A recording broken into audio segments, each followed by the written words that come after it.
Baik, Assalamualaikum warahmatullahi wabarakatuh. Di sini kami akan menjelaskan progres minggu kedua tentang project IoT. Di sini kami mengambil proyeknya Smart Watering System. Nah, di mana untuk progres minggu kedua ini eh, kami telah membuat sebuah website serta sudah menguji atau mensimulasikan eh, alat IoT yang digunakan dan memasukkan kode ke dalam microcontrollernya. Nah, sebelum masuk ke penjelasannya itu, perkenalkan nama saya Delon dan teman saya. Perkenalkan, nama saya Nurella Zahra. Nah, baik, di sini saya telah membuat sebuah codingan eh, mengenai smart watering system untuk alat-alat IoT yang telah kami gunakan. Nah, sebelum masuk ke penjelasan mengenai codingannya itu, di sini kami menggunakan beberapa sensor. Yang pertama itu ada DHT untuk eh, membaca kelembapan dan suhu di dalam greenhouse. Yang kedua itu ada LDR. LDR digunakan untuk menangkap atau ya memperkirakan intensitas cahaya yang ada pada greenhouse. Dan apabila intensitas cahayanya itu rendah atau bernilai low, maka si LED ini akan hidup. Dan apabila cahayanya itu terang, maka LED-nya mati. Nah, selanjutnya itu kami juga menggunakan em, sensor soil master. Nah, sensor soil ini digunakan untuk mengecek kelembapan tanah. Dan di sini saya juga menggunakan em, pompa pompa air. Nah, untuk pompa airnya ini em, belum saya masuk eh, belum saya masukin karena masih dalam tahap eh, perencanaan dari relaynya. Nah, selanjutnya itu saya menggunakan aktuator buzzer. Nah, aktuator buzzer ini em, digunakan apabila status dari greenhouse itu warning atau suhunya itu melebihi dari batas intensitas batas maksimum atau threshold yang telah kita tetapkan. Nah, masuk ke penjelasan mengenai codingannya. Di sini terdapat library yang digunakan. Di sini kita menggunakan library-nya itu DHT2. DHT22. Nah, selanjutnya itu saya membuat eh, mendefinisikan beberapa sensor-sensor dan aktuator yang digunakan. Di sini untuk yang DHT pin em, saya taruh atau saya koneksikan dengan pin D2 pada microcontroller ESP8266. Yang selanjutnya itu ada LDR pin. Nah, LDR pin ini saya koneksikan dengan pin D5. Selanjutnya itu soil pin. Di sini karena di microcontroller cuma ESP8266 ini cuman memiliki satu pin analog, maka di sini saya tetapkan soil soil sensor soil ini dia itu menangkap nilai analog bukan digital. Nah, selanjutnya itu ada LED pin. Nah, LED pinnya itu di sini eh, saya masuk karena saya inputkan ke D1. Nah, untuk LED pin di sini saya menggunakan dua LED, di mana LED ini eh, merupakan rangkaian seri. Apabila LED-nya salah satu hidup, maka semuanya hidup. Nah, selanjutnya itu buzzer. Di sini saya masukkan ke pin D4 dan eh, pom untuk relay pompa D6. Nah, selanjutnya itu eh, untuk nilai LDR, di sini saya menggunakan pin digital. Maka hasil dari pembacaan datanya itu bernilai high dan low aja. Karena dia cuma mengenali 0 dan 1.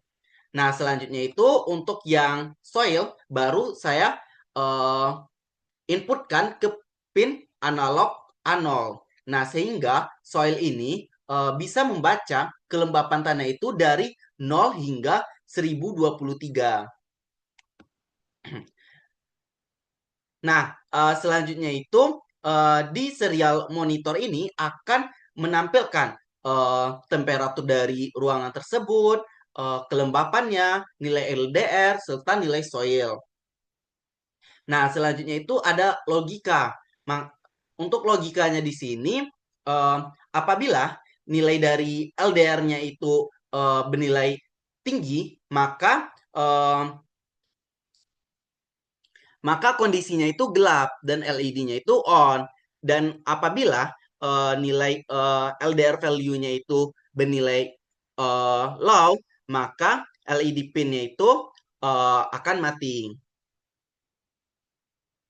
Nah, selanjutnya itu eh, di sini saya juga menggunakan perbandingan. Nah, perbandingannya itu apabila nilai dari pembacaan sensor soil ini besar dari ambang batasnya, maka status tanah itu sangat kering dan pompa akan menyala. Dan selanjutnya, apabila soil nilai dari soil itu kecil dari batas threshold yang telah kita tetapkan, maka pompa itu akan mati. Nah, di sini batas dari eh, nilai atau threshold dari em, sensor soil ini saya tetapkan yaitu apabila dia di atas dari 400, maka status tanah itu akan kering. Dan apabila eh, nilainya itu di atas 200 eh, sampai 400, maka status tanah itu lembab. Dan apabila tidak antara 400 dan 200 itu, maka status tanah itu sangat basah. Nah, di sini saya sudah upload juga codingannya itu ke microcontroller ESP8266. Nah, ini hasil dari pembacaan data. Nah, untuk pembacaan datanya ini, dia akan membaca setiap 2 detik. Nah, di sini terdapat hasil dari pembacaan untuk peringatannya itu suhunya tinggi atau kelembapannya itu rendah.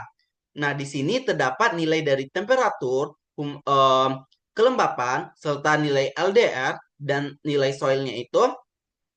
Nah, di sini terdapat em, hasil dari kondisinya itu terang, maka LED-nya off. Dan apabila saya tutup, nah, kondisinya itu gelap dan LED on.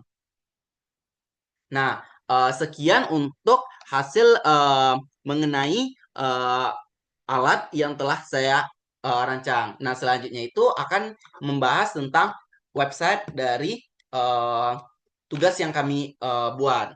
Nah, kepada teman saya silakan.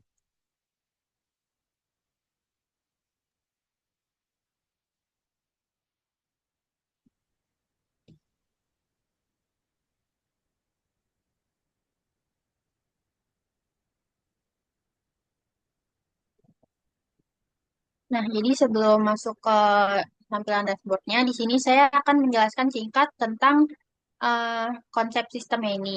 Jadi, untuk konsep sistemnya ini, jadi kan ESP8266 itu membaca sensor kelembapan tanah dan DHT itu. Kemudian datanya itu akan dikirim ke server melalui API.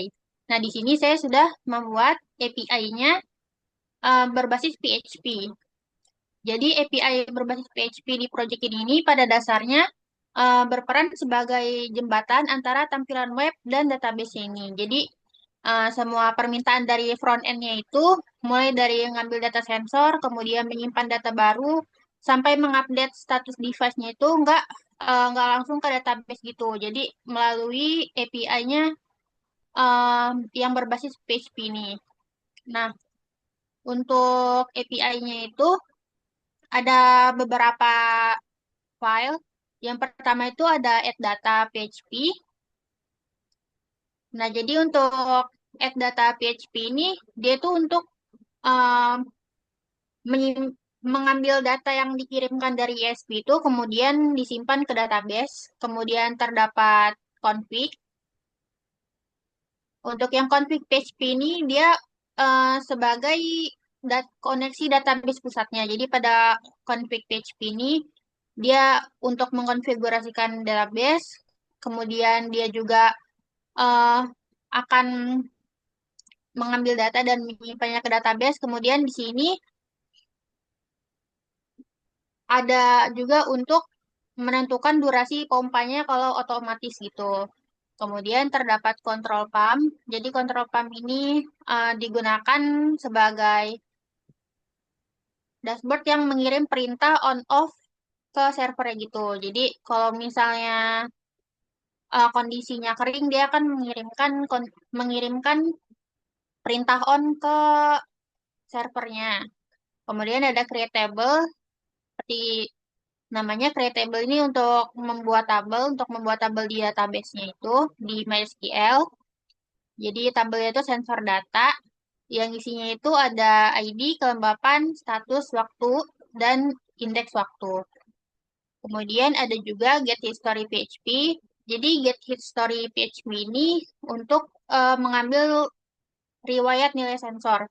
Jadi data yang sudah diterima itu akan eh, disimpankan. Jadi historinya itu bisa bakal tetap bakal bisa diambil lagi melalui get history ini. Jadi nggak bakal hilang datanya. Kemudian ada get latest. Get latest ini untuk mengambil data terbaru, untuk mengambil data paling baru untuk ditampilkan di dashboardnya itu. Jadi di dashboardnya itu untuk datanya itu cuman ada 10 terbaru gitu. Kemudian ada get pump control.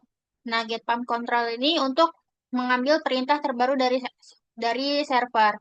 Kalau misalnya control pump tadi kan dia untuk mengirimkan perintah on atau off eh, ke server gitu. Nah, kalau get pump control ini untuk mengambil perintahnya gitu.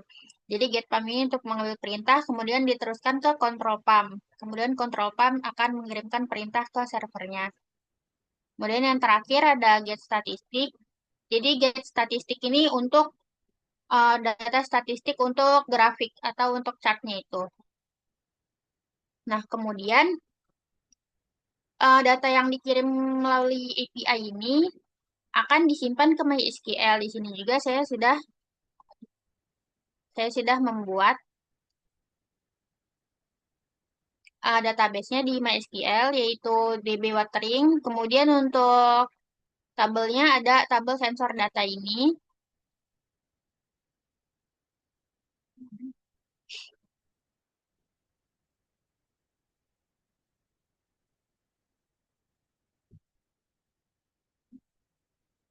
Kemudian setelah data disimpan ke MySQL, dashboard web dashboard webnya itu akan mengambil data dari sini.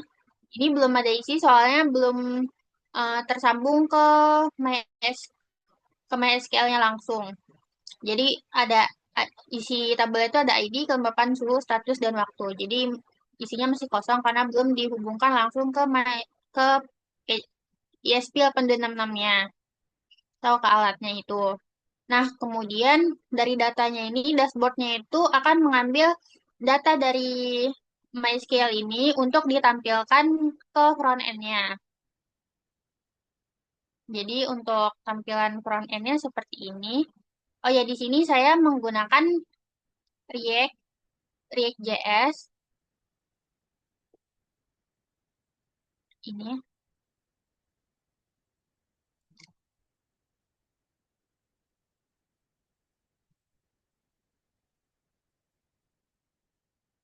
Jadi untuk di web dashboardnya ini terdapat Gauge untuk monitoring real time kelembapan tanah dan suhu greenhouse. Untuk kali ini masih memakai data dummy. Jadi terdapat Gauge untuk kelembapan tanah dan suhu greenhouse. Jadi untuk suhunya itu jika dia di atas 30 itu akan panas, kemudian jika dia di bawah 30 itu akan sejuk. Kemudian untuk kelembapan tanahnya itu kalau dia ada di kurang dari 40% akan kering, kemudian kalau di antara 40% sampai 69% dia normal, kemudian untuk di atas 70% dia akan basah. Nah, kemudian di sini untuk pompa airnya juga kita bisa menggunakan dua kondisi yaitu mode manual sama mode otomatis. Nah, jadi kalau kita masukkan mode manual, Misalnya kita belum mengirimkan, kita belum menyiram tanahnya ini. Kemudian tanahnya itu masih basah, jadi kita tidak perlu menyalakan. Nah, misalnya kita kering, kita bisa menyalakan. Nah, maka dia akan menyiram tanamannya itu. Kemudian kalau sudah basah, kita akan mematikan. Nah, kalau kita matikan mode manualnya itu, dia akan tergantung terhadap status kelembapan tanahnya ini. Kalau dia kering, dia akan hidup selama 10 detik. Kemudian kalau dia normal, dia akan hidup selama 5 detik. Dan kalau kondisinya basah, pompanya itu tidak akan hidup, tidak akan menyala sama sekali. Kemudian untuk grafik monitoringnya seperti ini. Ini untuk grafik monitoringnya itu kita ambil data dari sensor soil moisture untuk kelembapan tanah dan DHT untuk suhu greenhouse-nya ini. Jadi seperti ini dia akan diupdate setiap 5 menit sekali.